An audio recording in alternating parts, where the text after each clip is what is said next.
mo, kapag bumalik ako sa mga laalang pagkabata ko sa probinsya, parang kahapon lang ang lahat.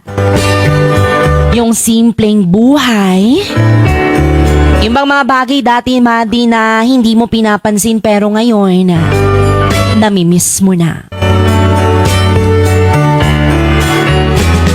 Madi, tuwing umaga, gigising ka sa tilaok ng manok at hindi sa alarm clock. Tapos paglabas pa ng bahay mo ay mararamdaman mo agad ang labig ng simoy ng hangin at amoy na amoy mo ang halimuyak ng mga bulaklak at damo na basa dahil sa hamoga. Yung tipong hindi mo na kailangan magmadali.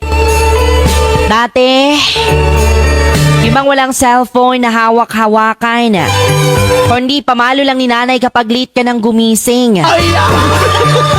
Tapos, didiretso ka na lang sa taniman o kaya sa bukid.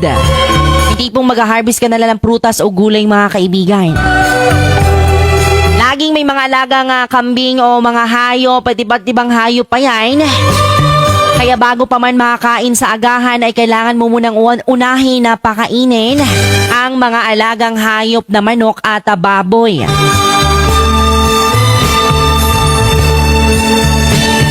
Madi, ang saya ng laro namin noon. Simple lang pero sobrang saya. Yung tipong naglalaro lang kami ng tago-taguan sa may damuhan o di kaya gagawa kami ng mga baril-barilan gamit ang mga sanga at puno ng dahon.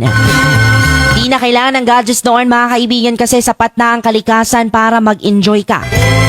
Pagdating mo ng hapon, mag-uwian ng mga tao galing sa bukid at ang mga kapitbahay, Madi, na halos magkakasabay na kaming maghapunan at sabay nang magkwentuhan hanggang sa aabutin ng dilim.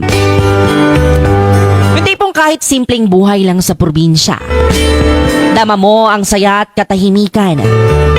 Ngayon, habang abala tayo sa mga bilis na buhay sa syudad, minsan, gusto ko na lang bumalik sa panahong niyon.